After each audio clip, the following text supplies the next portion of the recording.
Scano, Sego, Ani, Tansei, good morning. Nice to see everyone on this beautiful Monday morning, a day where we'll be spending time together, honoring women, honoring the women on the screen here, honoring those who have traveled and journeyed home, and the families who will be watching and our relatives. We set up this time together so that we can really share about moving forward in a space and time where it's really needed to connect to our hearts. And we welcome these beautiful women with us on the screen today. And Grandma Renee will be opening our morning for us. Nyawa. Yeah. Good morning, everyone. Today is always a day of acknowledging everything around you. And in that way, we're never to take anything for granted. When you wake up in the morning, the first thing you do is you say thank you. Miigwech, nyawa, to having an opportunity for another day to help and support others. And so at this time, I sego sewat kwego, gana disa youngets, wagatsioni, wagoni dehane. I speak in the language of the Ganagihage Mohawk because I was raised in a Mohawk family, even though my mother's mother was Cayuga Bear.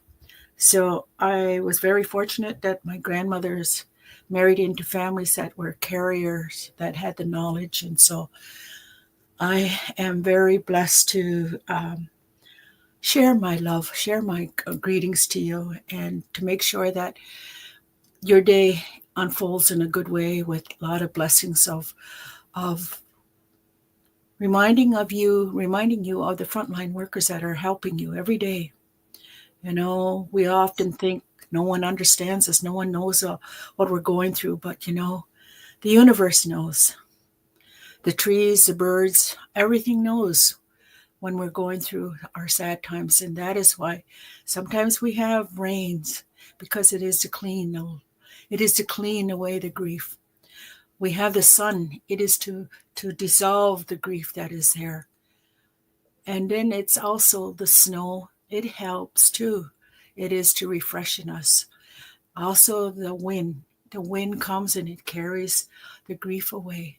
And the flowers that are blooming now is to help us to smile again, to know that, even though our loved ones have made their journey, there's still a part of that is inside us, and we carry them and we walk with them.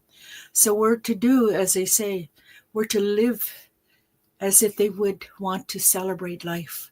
So let's do that and honor all those ones that have made their journey home.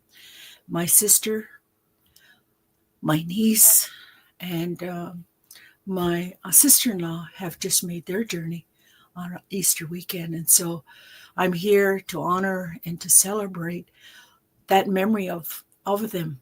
That's what we're to do, is celebrate their lives, not to hold ourselves in that place because the Creator knows the grief, the sadness that we're carrying. So the most important gift He gave us was our breath. So I like each one of you is to take that deep breath right now and renew your spirit. It's going. To all those that were mothers, you remember you had to do that breathing in order to bring life. And so that is most important, is to remember whenever you're heavy with a grief, is learn how to breathe again. Give back life to yourself. Because you're giving life to those that have made that journey. And so I walk with that memory of all my family, the women that have passed on. And so I continue to smell the flowers, to enjoy what is here, so that they are also knowing that we're not carrying ourselves in so much sadness, but we have lifted ourselves, but we will honor them. And so I thank all creation for giving us that opportunity to lift our minds. I give thanks to the Itnistaha Yon Honzari, our Mother, the Earth. Whenever you're grieving, is to lay upon the ground or walk upon the ground bare feet. She will help us again to recover. that sadness at that time. And then we look and we let the wind come and take all that heaviness away from us. Let that sun shine on us and let that rain come upon us and let us feel the new life again so that we can continue. And so this is why creation was here for us to help us in our sad times. So I send them off, as they say, with much love, much gratitude for them being our frontline workers forever, wherever we are, wherever they are. Um, May you feel their presence of love. May you feel their presence of you're not alone. May you feel the knowledge that you are our sisters, our mothers, our relatives, our men are being acknowledged, all of them, because you see, that's what we are here for, is to all acknowledge those life givers and share those good memories, share those, because that is what it's all about. Because the first language is love. And so I send off love to all those that are grieving, to all those that are having a heavy day today, to all those. But most of all, we will pray for those ones that are inflicting pain, because at some time or another they have been hurt. And so we must heal that hurt with love. And so I send off much love to all those that are inflicting pain, because maybe they've been abandoned, maybe they've been abused at a very young age. We don't know their story. And so we're also told that we need to help other people. And so we're not to carry that anger. And so we send off blessings to those too, because everyone deserves a good life. And so in order to bring forth new life, we have to give up and let the old way go. And so at this time, thank you, Creator. Miigwech to all those that are there, to all our frontline workers, to all the human frontline workers. We thank you for all your love and your support. And may we continue to carry that love to the coming generations. Oho, nyawa, miigwech. Yeah. I had burned this fire to remind that the smoke has lifted and taken the pain that we carried, the sadness that we carried. And so I will take the ashes and I will put it out on the land for the people. I have burned tobacco for the people. And so I say, this I have done in regard to all of them, in honor of them. So I say thank you.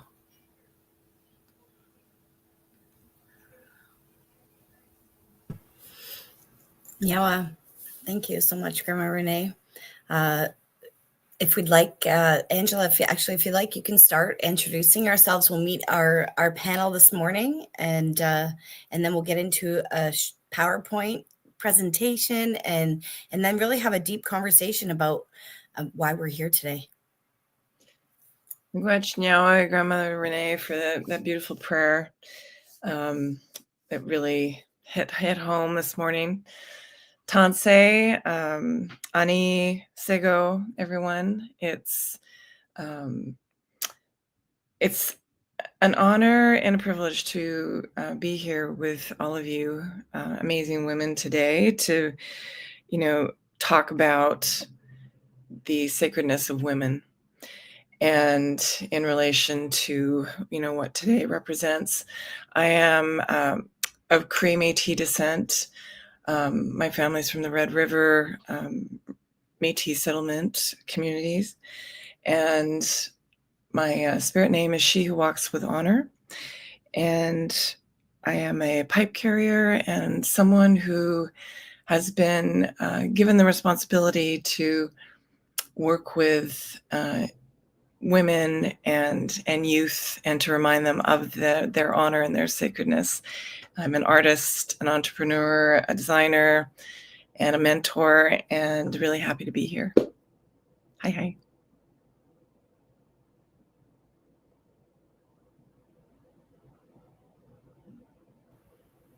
Who's next? Sylvia, Michaela, and then myself. Sure. I totally echo Angela's passion about the fact that I feel very honored and privileged to be here with these wonderful group of women. As a settler, my family came here in the late 50s. My father was a miner up in Red Lake, Ontario. So I have seen the devastation that settlers continue to do to this land. So thank you for having me as part of this panel, because I think it's really important that we have to ensure that we walk together with the Indigenous community, and they need to take the lead, not us.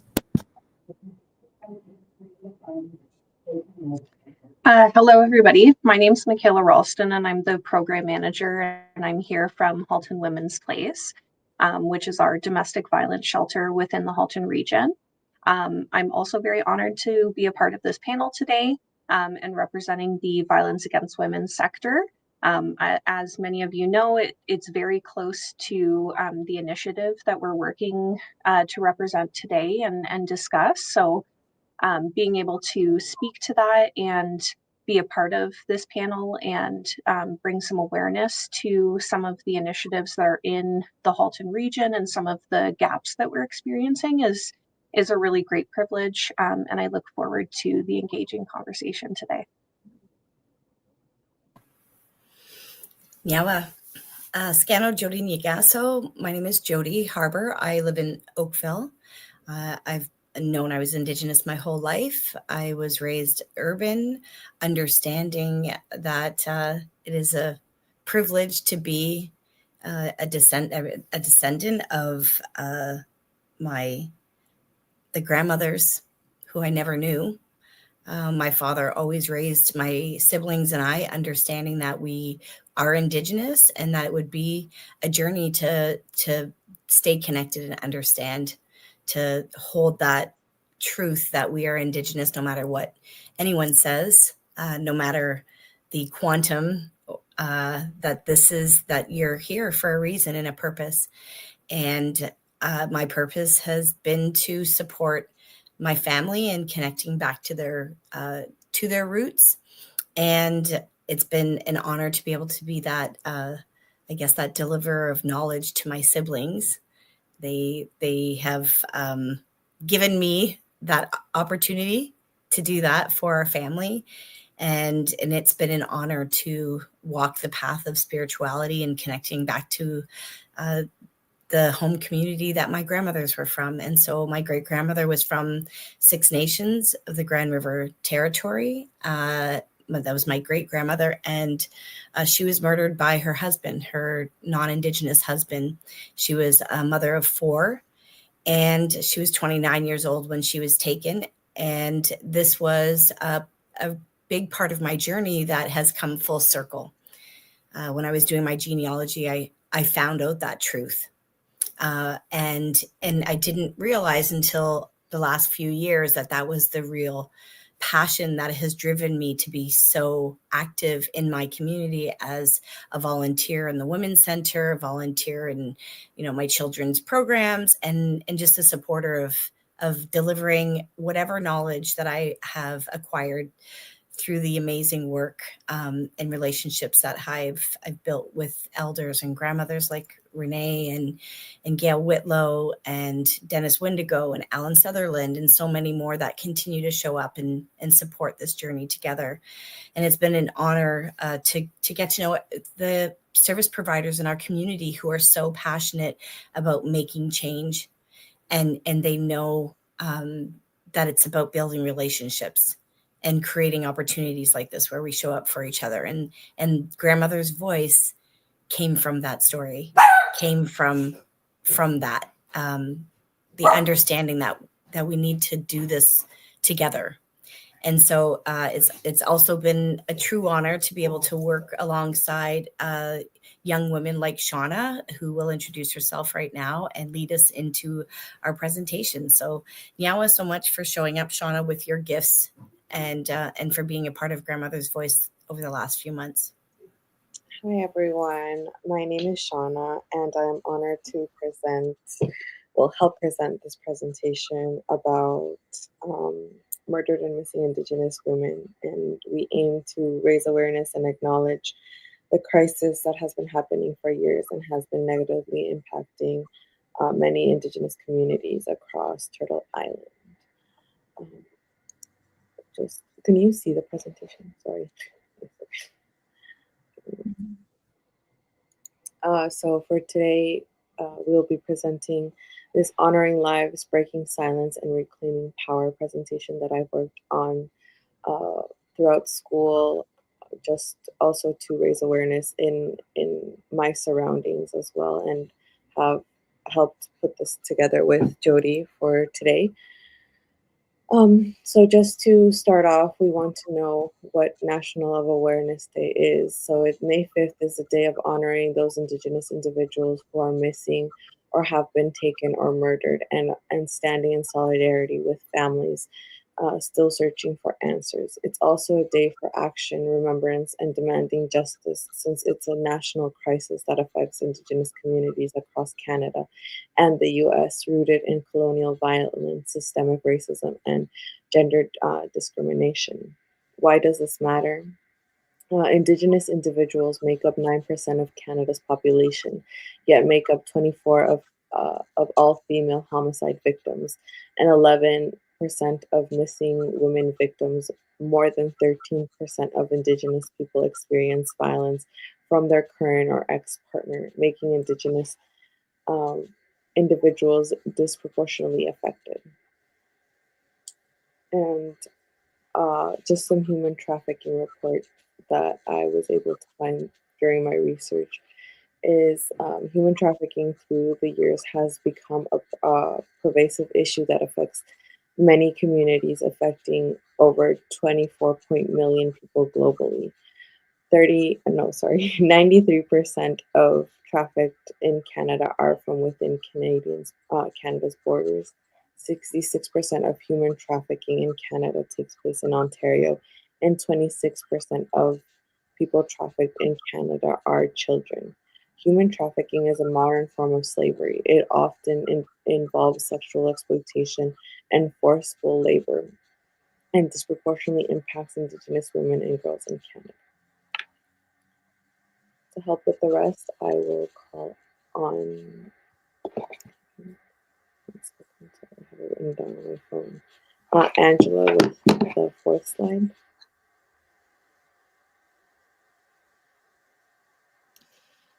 So the Highway of Tears, which I'm sure many of you have heard about, is a large stretch of highway in between Prince George and Prince Rupert in BC.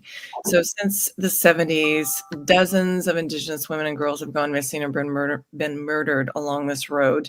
Many were last seen hitchhiking due to poverty, lack of transportation, and isolated communities.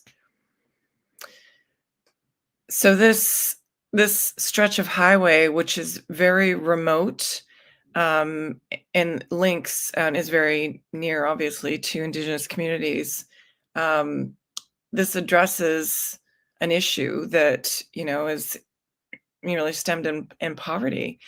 And even though we all know that hitchhiking isn't safe to do, sometimes people are in circumstances that they have no choice but to do that. So it is a main sort of trucking route as well, and people just need to be aware that this is a really dangerous part of Canada.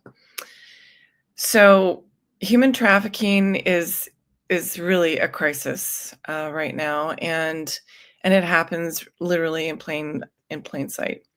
And Indigenous women and girls are the primary targets, even though now I do believe that it's anyone, any age, any race, and Indigenous women make up 4% of Canada's population, yet account for 24% of all female homicide victims. So this is rooted in colonial violence and systemic neglect. And traffickers prey on those who are vulnerable, especially those who are in foster care.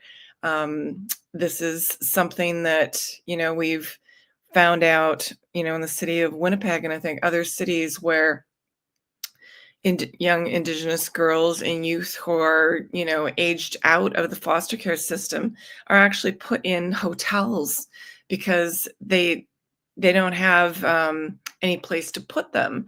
And, the people, they're preyed upon because people know that they're there and take advantage of them. And it's a really scary situation. And so, we really need to pay attention to, things that, hotels and motels, especially along the corridor of the 401 and the QEW in Ontario here, are prime places for this trafficking to happen.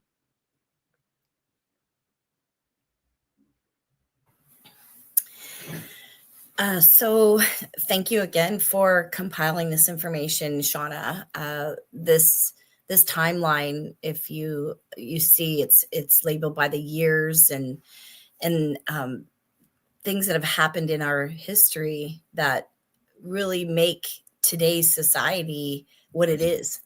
And so we look at the first contact and know that when the visitors came, the challenges, and when we speak with or hear our elders speak about this history, they talk about how they arrived. They arrived from being on the water for so long. They were unwell, and the stories they say are that the grandmothers and the women responded in the way that they do, in the way that the country was, the people were in these lands, which was welcoming.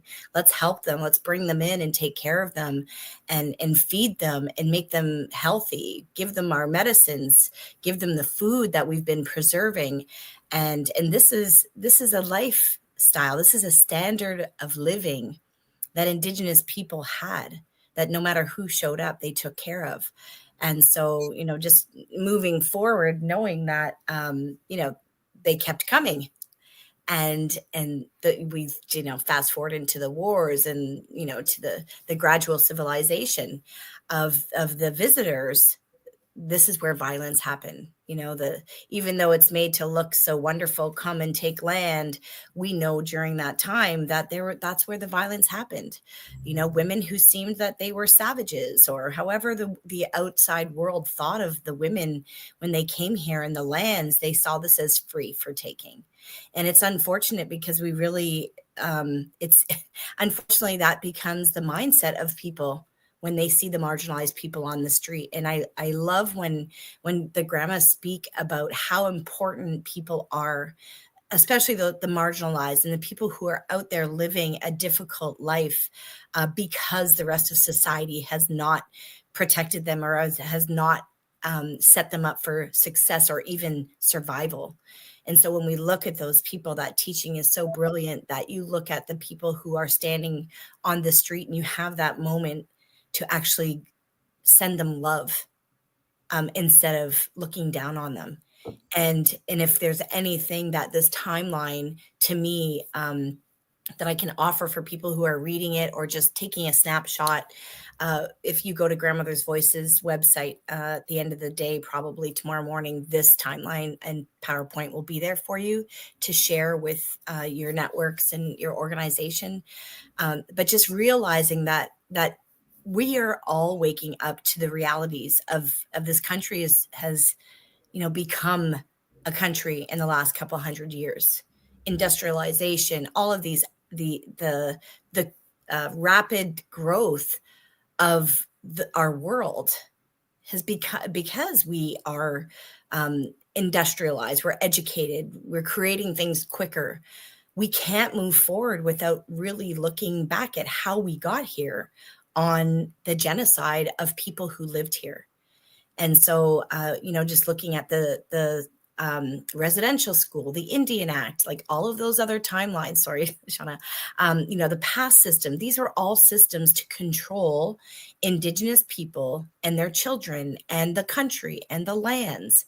And so, Angela, thank you for speaking to that highway of tears that way, because we don't really consider that there are unmonitored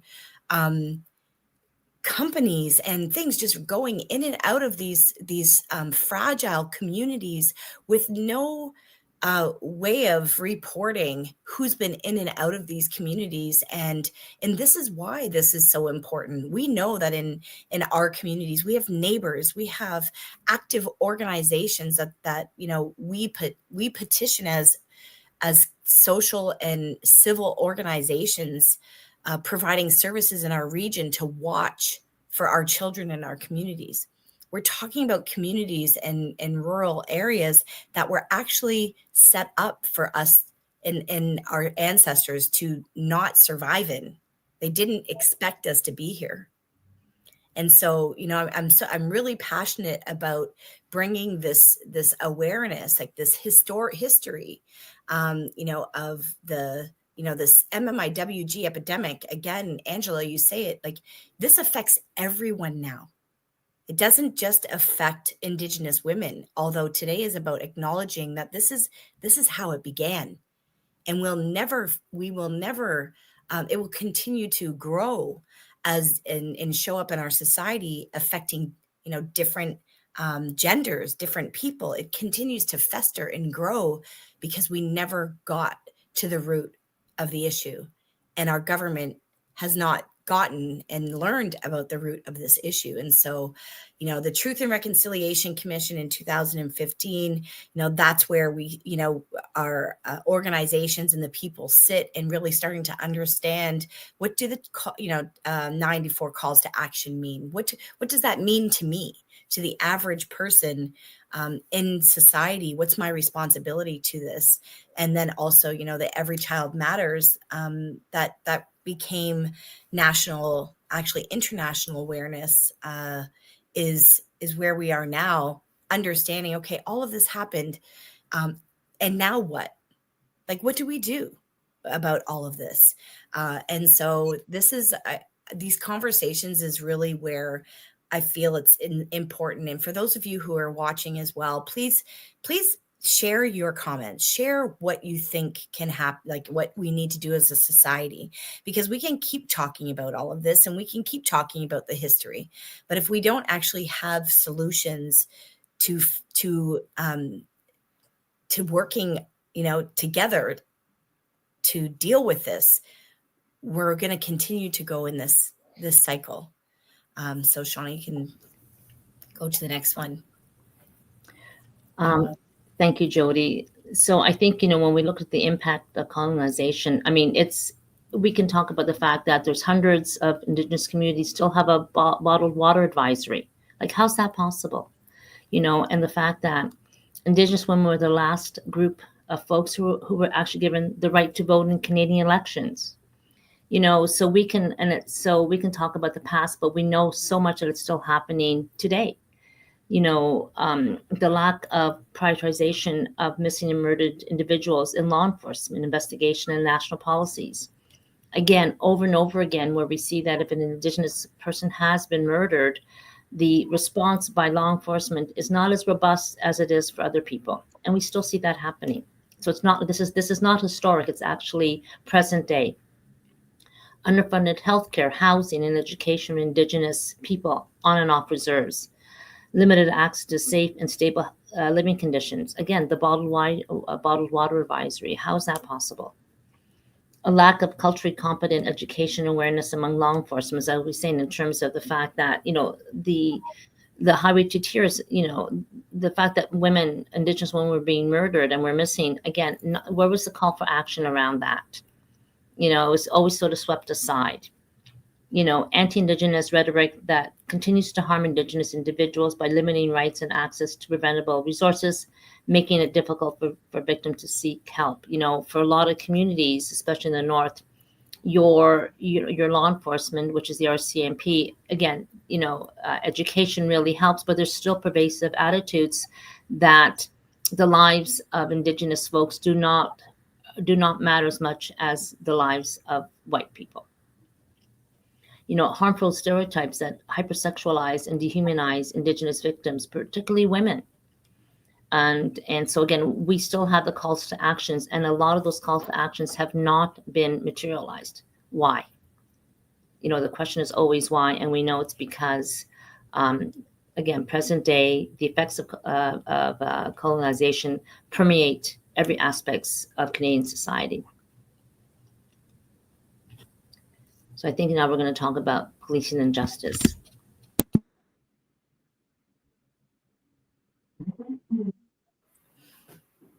So as you can see, there's an outline here on some of the statistics that were able to be pulled, just regarding some of the policing issues whenever it comes to things like intimate partner violence, sexual assault, human trafficking.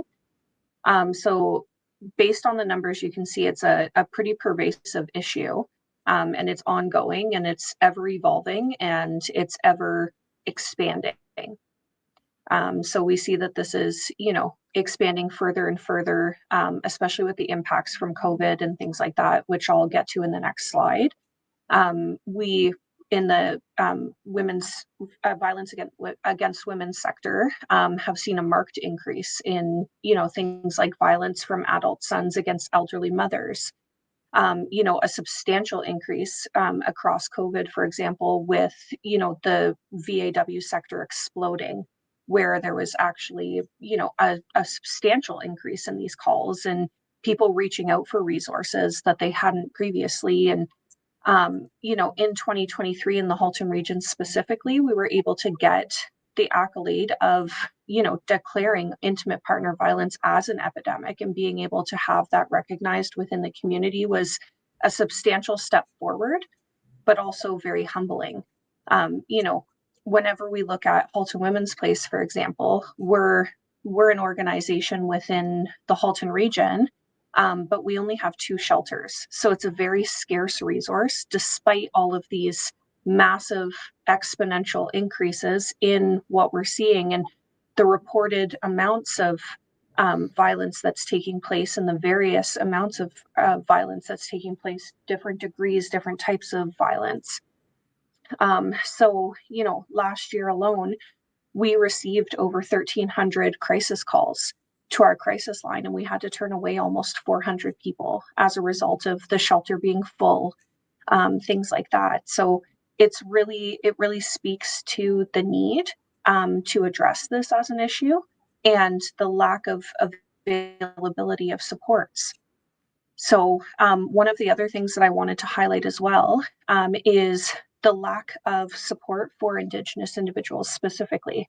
So you can see that we did support some Indigenous individuals within the shelter and within our outreach services, but the numbers comparatively to, other ethnicities, things like that, are very staggering to see, especially when we see how prevalent it is being perpetrated against Indigenous women and girls, and the small amount of numbers that we're seeing accessing services.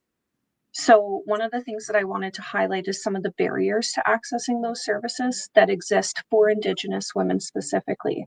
So things like distrust of service providers, traditionally not receiving support or appropriate supports. And then a lot of times it's also this westernized view that doesn't align with Indigenous beliefs. So for example, if somebody's trying to access supports with their children, being able to access those supports don't always align with westernized cultural views whenever it comes to Indigenous perspectives around child rearing and things like that. So then it creates and perpetrates this significant stigma that is often associated with being able to not access those supports. And then another piece with it is also just being unaware of available within the community to be able to access the supports that would be helpful. So it's, as we can see outlined, it is a significant issue. And, as service providers in the Halton region, we're trying to adapt and find ways to be able to adjust to that accordingly. Things like starting initiatives with like Shoppers Drug Marts to be able to post some of the intimate partner violence resources and things like that, and really working on getting further out in the Halton region specifically itself, and handing out flyers, handing out pamphlets, making them available readily for different service providers, things like that. But it is continuing to be an issue, and it's something that needs to be addressed.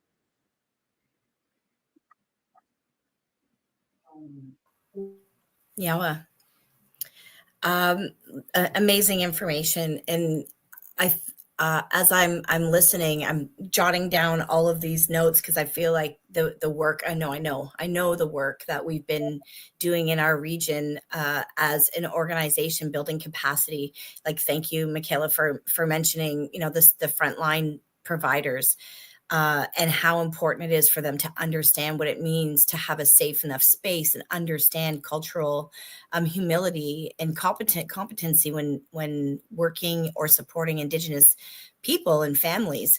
And what I, from scouring through all of the frameworks, the TRC, the calls for justice, the all of these policies, that's been the work that Grandmother's Voice has been doing with, other Indigenous women like Angela and the our amazing support volunteers that are passionate about making change as well, is that we're seeing that there's a comment here just saying like that we need to understand and then advocate, but then what's the change? Like what are we telling people to actually do to get this work done? And so that's a really important piece, and I'm really excited to say that in the last 2 months we've had our service providers, so shout out to all of you because we've shared this campaign with you. Thank you so much for hearing and supporting the work that Grandmother's Voice has been doing. We do believe that you deserve, and this comes from the grandmas, and maybe Grandma Renee, you can even speak to whatever it is you'd like to share, but how important it is for our service providers and for all people to have the understanding of how Indigenous people live, and how important it is so that we support each other from the values that we're here, that belong to the lands, that live and exist in these lands. And that to me has always been the first message. And it's in every mandate, every, call for justice, call for action. It is training and understanding what it means to support those people who are, marginalized, and truly Indigenous women were the first in this country. If you think about it, they were the most regarded, most supported, most sacred, and they were the most hurt, because they knew that, and I say they very broadly, those who were conquering understood that's where our power was in the hearts and the women. So Grandma Renee, if you'd like to share anything. Thank you. Solutions? There is solutions. Parenting. That's where all that violence stems from. Counseling. Doing one-on-ones. Instead of sending a lot of the people to jail, we have to understand their spirit. We have to understand, because it comes from abandoned issues. It comes from anger against mothers because they left them.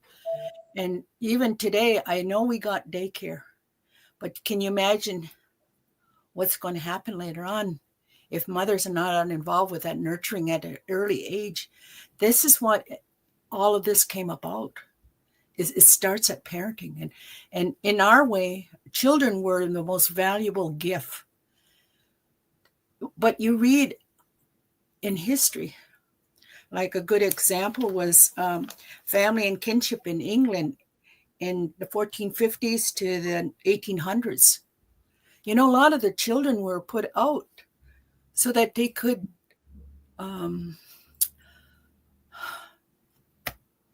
it hurts to say, but they became slaves at a very young age. So you can imagine the feelings that they had, abandoned issues. That's where all this violence comes from against women. That's where it stems from, because a lot of even the women not having a mother, not having that essence of motherhood, of sharing love. A lot of children, by the time they're 4, they're probably out in the streets working, because that's what they looked upon a long time ago. If you have children, you'll be taken care of. But that's why we have old age homes, because Our people didn't do that. Our people looked after them. And that's what we did with our parents. When our parents became sick, we all took turns because our parents gave us the love when we were young. People considered us poor, but we were rich. We were rich in love and support and discipline, structure. That's where parenting, it has to come back.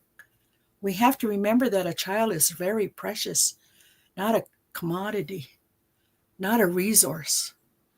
And what do people do today? They have children. So I don't mean to offend anyone, but that's where the money is. It's sad. We have to start thinking of our children as they are our teachers. They are our gifts. That's how we looked at life. When you were carrying a child, you were carrying a future helper in the community. You start them by using your mind. You will be, when you carry a child, you will be very helpful in the community.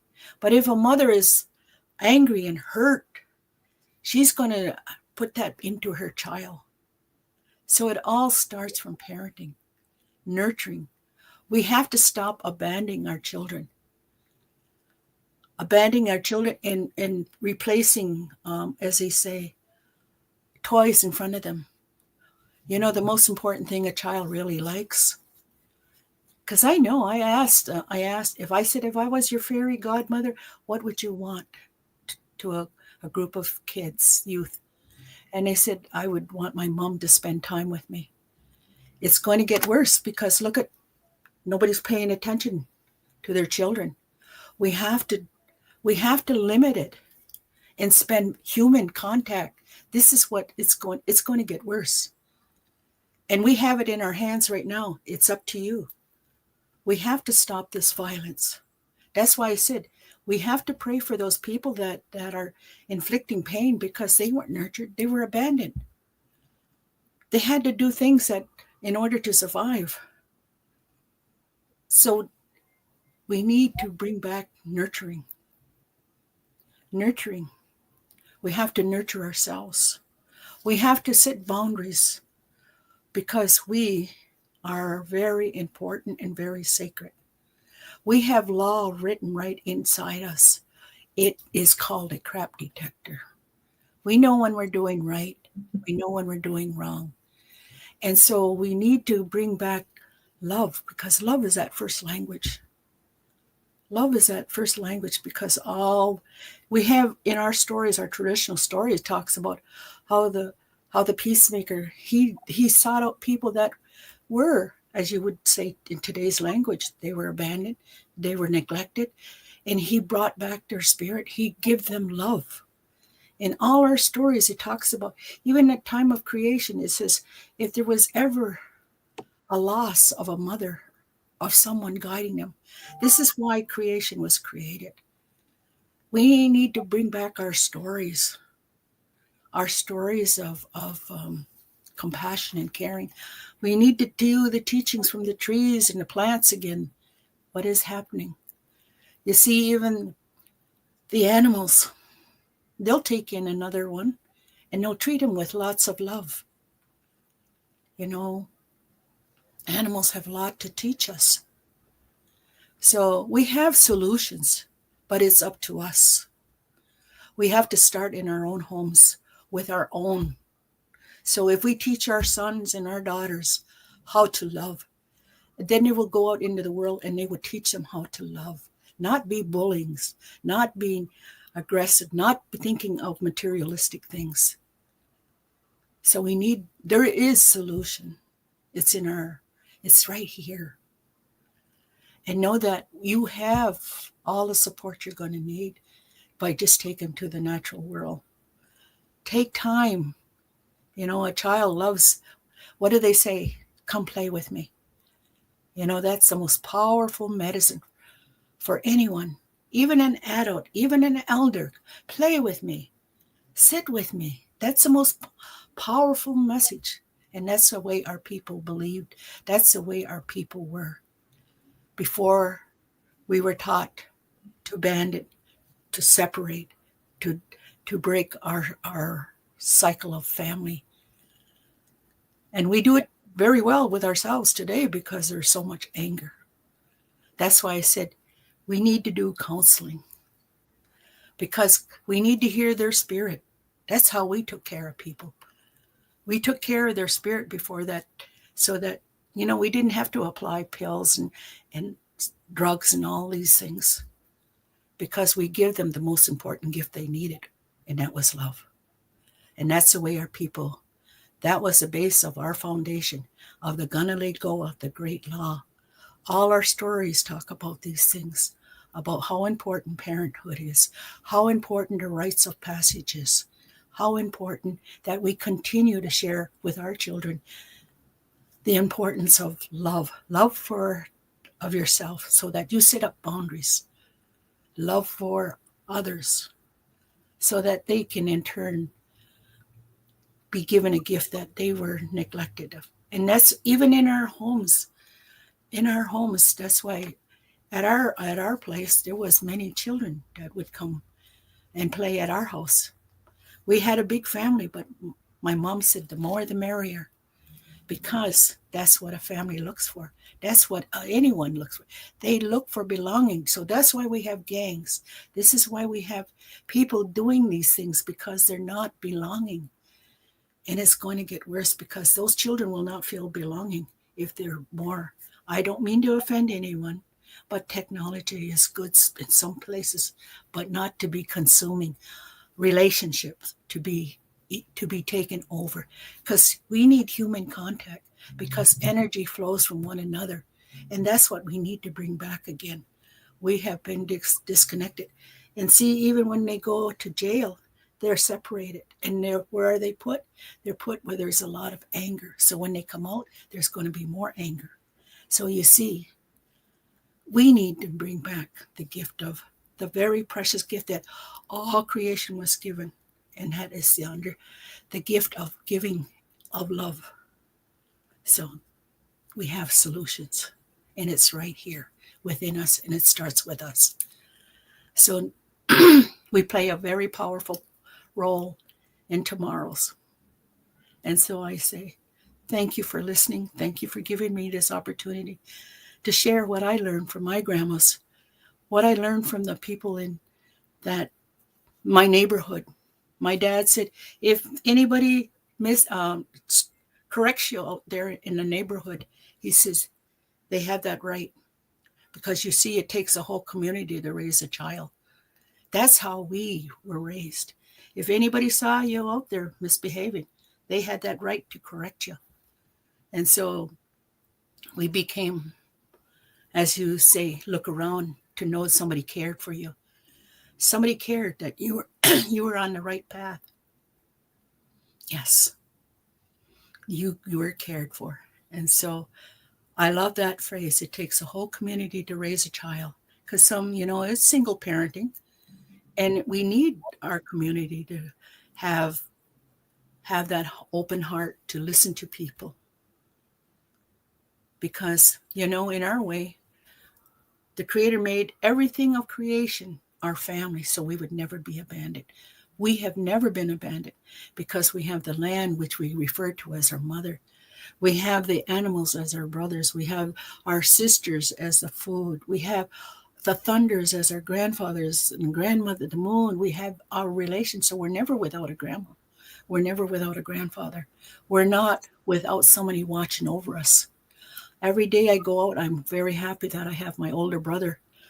I'm the oldest of 12, but I like that feeling. I have an older brother looking after me, making sure that I'm going to be given light and awareness and all these things. And even the moon, I have a grandma. I really miss my grandma, but when I look up in the sky, well, I see her, and she's guiding me every day of my life. And so I see the stars. They are our relatives.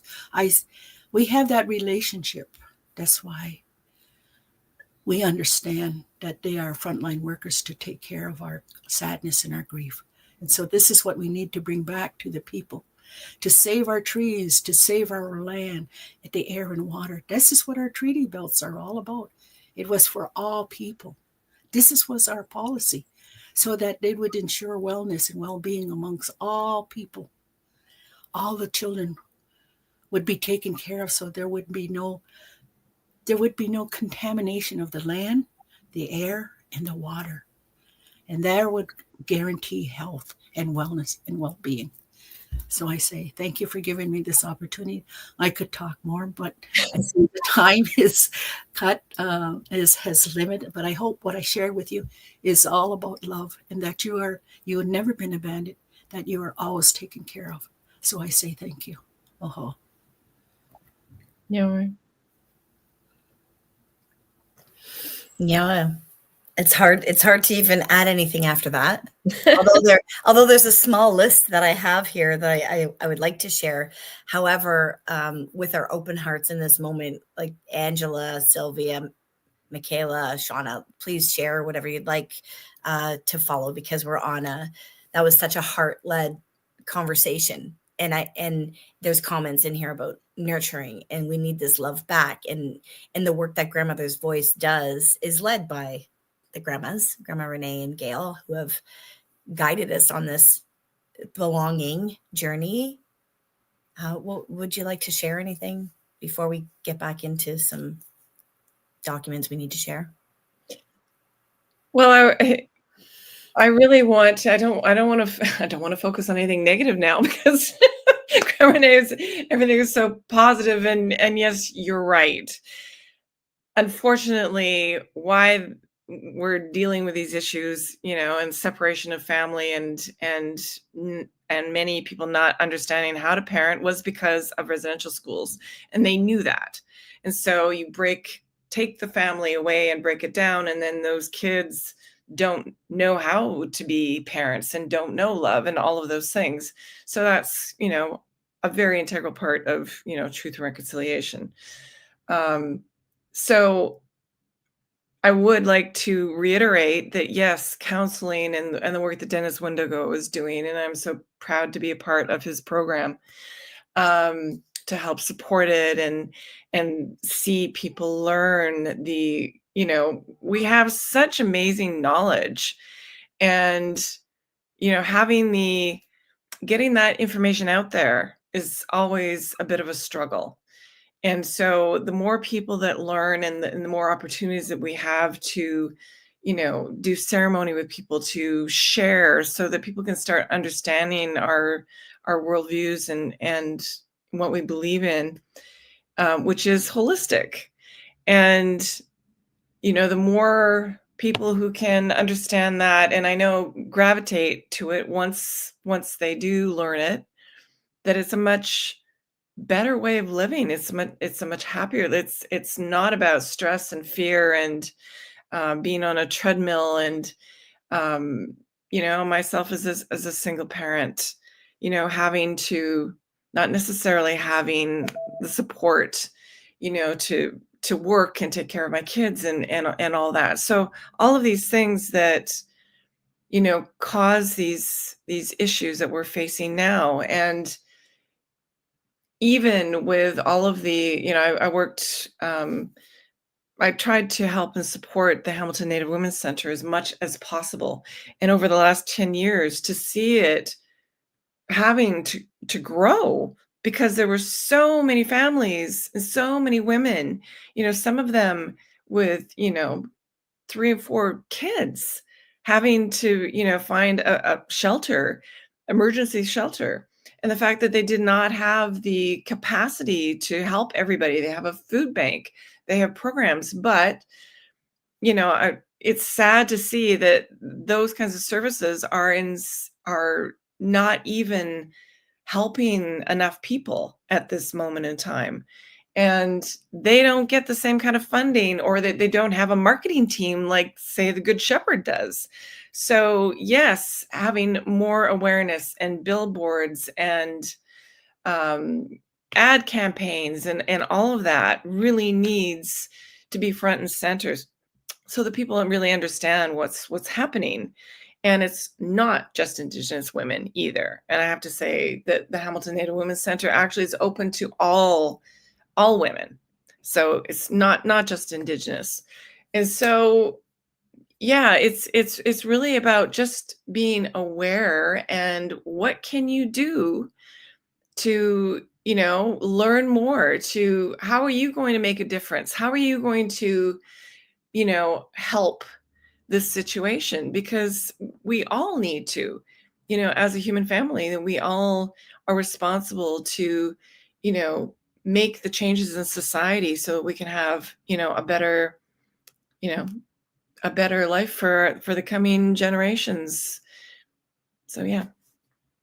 Yeah.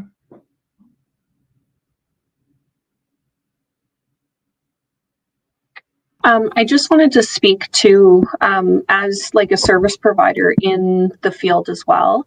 I know that we're always looking for ways to be able to expand our reach and be able to get the message out to, you know, very, very broad audiences of individuals, and see where we're able to adjust accordingly, and take some feedback, and be able to modify what our approach is whenever possible. So I strongly encourage anybody to also reach out to the service providers in the community and just be able to share experiences, whether it's some of those barriers that I discussed, to accessing service, or reaching out to places like Grandmother's Voice and having them support with being able to connect to other resources, things like that. I think that Grandmother's Voice does a really fantastic job of being able to bring everybody together. And Jody, I know that you're a very strong driver of that message, that we need to come together as a community. And I think that the milestones have been pushed and pushed and pushed further and further. And it's something that I know at Halton Women's Place specifically, we're really trying to drive home, is that there is a need for this. And we recognize that there, again, are these barriers and these like ways that we need to adjust, especially to individual needs, things like that. And, some of these very, very specific experiences that come from different groups of individuals. So again, just looping back to how hard Grandmother's Voice has worked to be able to make sure that these service providers are aware of some of these struggles. And, we have a very strong relationship with the Halton Police, and it seems that there's been a lot of movement there as well, with the understanding of, especially since the epidemic designation. I think that brought a lot of awareness to the community specifically of what the real issue is, and the foundational crumbling that's happening within the community, and within the need to support people within the community. So I'm really hopeful and optimistic that whenever we continue to band together and work together to rectify some of these issues, and break down these barriers and bring that awareness, that by bringing everybody together, we're going to be able to be that really strong driving force that people won't be able to ignore anymore. And that it's not going to be this kind of small community that is aware of what the issue is, or what resources are available, and things like that. So again, I just reinforce that if you have ideas, if you have things that you want to bring forward, reach out to your community contacts, and reach out to these agencies that are in the community, because it really is instrumental to have those ground level grassroots voices to be able to understand what the need is. I just wanted to say also, I noticed in one of the comments with the fact that all staff should have cultural competence training, and I really support that 100%. And I really want to, again, talk about, grandmas. And Jody, I know you're a small team. You're mighty but small, but also, the training that you have embarked with us, and you should be paid well for that training. This is not a freebie, and the only way we're going to be the best that we can is, again, it's the leadership, and again, as I said at the beginning, walking in partnership with you, but you definitely take the lead around this. So I really want to thank you for all that work that you have done, and you're committed, your constant, continuous and passionate committee to ensuring that survivors of gender-based violence and of violence get the respect and support that they need. So thank you for that. Yeah, well, Shauna, would you like to share something? Because I know you were kind of thrown into this. She's been our communications student for a couple of weeks, well, months actually, and all of a sudden it was like, hey, you're going to do this with us, and you have a strong voice, and you have a passion for this. I just want to say thank you, Grandma Renee, everyone for sharing their perspectives. And I I was listening a lot. I think it's a message that we all need to know that we're loved and we're cared for. I think sometimes being adults and being caught up in a busy world, we tend to forget those things, even though if they're like the most basic things. And I know that a lot of Indigenous people are not shown that love just because there exists a lot of trauma and a lot of just things that we've gone through, whether it's intergenerational, systemic. So I feel that it's really nice that you shared that. On my end, I think what brought me to kind of choose to work in communications or study communications was to be able to bring these narratives more to mainstream media and having the ability to communicate the severity of certain causes and things that are happening within not only Indigenous communities here, but I think globally. A lot of the times we're not. Um, I think just because we assume that it's only happening here or in North America, we forget that Indigenous people are hurt everywhere, and it's sad, but it is the reality. And sometimes it's because of North America and other westernized countries that inflict this harm on Indigenous communities.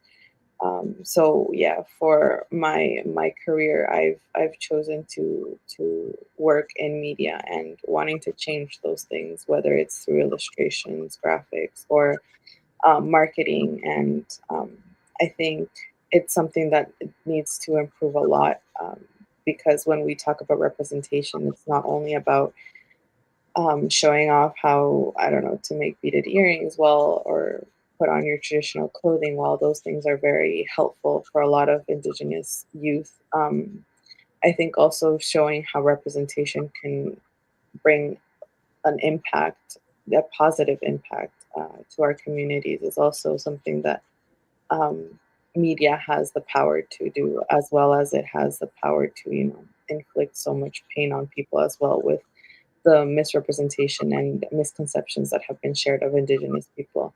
I think having people who work within different sectors and working together to change those misconceptions and misrepresentation is very important. And I feel like conversations like this one and presentations like this one definitely shine a light to how even data is accessible, or how it's inaccessible, or how um, there's a lot of gaps that need to be filled, not only in media but in actual real life. And yeah, so thank you again for having me here. I've learned a lot, and I feel like when we're so caught up, especially I'm always on media and everything and technology, and while it's very helpful, sometimes that the human to human connection is lost. And I feel like to even have really good narratives and really impactful work, um, there needs to be a little bit more grounding and a lot of more intention and a lot of care and love put into everything that we do to make an impact. So, thank you. Yeah, well, Shauna, for your courage uh, to say yes and show up here, and everything that you've done for us in the last couple of months. For those of you who continue to say that, to like the comments you made, Sylvia, about, I want to say the resiliency of grandmother's voice. This couldn't be done alone. This work is never done alone. This has been from the very beginning, from the time that I met grandmother Renee and Gail Whitlow, where we sat in ceremony and traveled and spoke about what the world would need to make change, to return back to those values and the standard of living that was here, where our children were in the middle. of everything that we did, and they are the focus, is truly what the grandmas said years ago. I want to say 8 years ago. We'll throw a number out there, Renee, where we traveled and we were like, if we could do this, what would we do? And we would gather the people, and we would create that feeling of belonging, and we would bring the visitors, and we would bring, all of our relatives together in a circle, and we would look at the resources, and we would say who can do what, just like the clan system, right? Everything is that we do is guided by the great law, by the indigenous teachings, by the grandmother's messages of the natural world, and the importance of having that as a foundation in how we live. And I know Grandma Renee always says that's not the right word, but simple. The simplicity of living in life is that we are here to breathe every day and be conscious of that breath, and be conscious of how we're surrounded by love and beauty, even if we don't have someone physically beside us. It's everything that we came to this world with inside of us. And so just acknowledging how important it is to have that grandmother's love, and to have that nurturing feeling in everything that we do. That's what we do at Grandmother's Voice. Before we deliver anything, we always say, how are we grounded right now in this moment? And so I'm grateful for that. However, in this moment, I'm going to share a few resources. And the work that we do as Grandmother's Voice is constantly looking at those frameworks and policies and all of this hard work that our ancestors, we're going to say ancestors, because some of this work was done decades ago. Where we are today, we're like recreating all of the stuff that was there 50 years ago, with these, the pictures that we shared that were from a long time ago, that they created these words of what we needed to do to make change. And it was to take care of our children. And so there's a few we'll include in the PowerPoints if you're looking for them. But one of the programs that I came across was the Walking Together program, a long-term strategy to end violence against Indigenous women, was created by the provincial government, by our premier, Win, like in 2016. So I'm actually going to put out there some advocacy, asking the people watching, here's some advocacy work for you. Ask the provincial government what they're doing about that here in our province right now. Because that's a piece as well. Sylvia, you can totally jump in. I see you. And this may have been addressed, but I really believe this is that time where all of a sudden it's intimate partner violence, and then it's that gender-based violence. And again, let's go back to the root cause of this and hold them accountable to what have you done since that has been put together. And also I'll share that with you just to look and look through the policy that they put together. There we go. And you can look and see what they've done. Ask the government, provincial government, what they've done.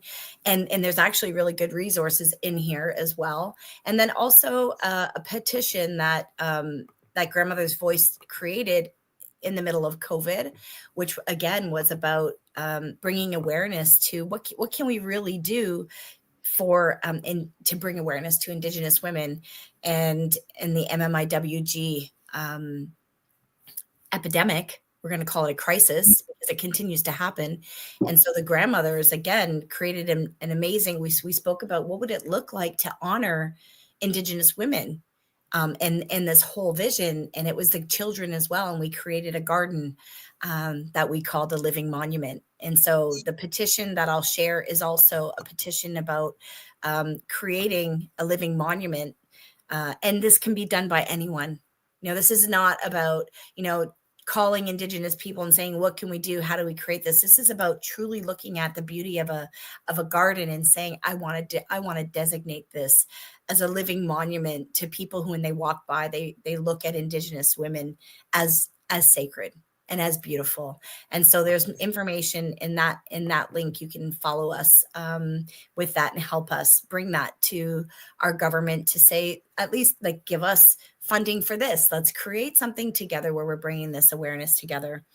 And just, there was another action that I'm will put out there as well to corporations, because they are also a part of Truth and Reconciliation. And they've reached out to Grandmother's Voice about education and training. And yes, that's wonderful. It's really important for everyone in your organization to understand the history, where we were, where we are today. However, that comment that Shauna was making about communications and the importance of communications in nonprofit organizations is so important. And there is not enough funding for that. So my call for action is to put it out there to any corporation that's out there listening that wants to know, what can you do? First, your corporate responsibility, social responsibility to where you are in your community.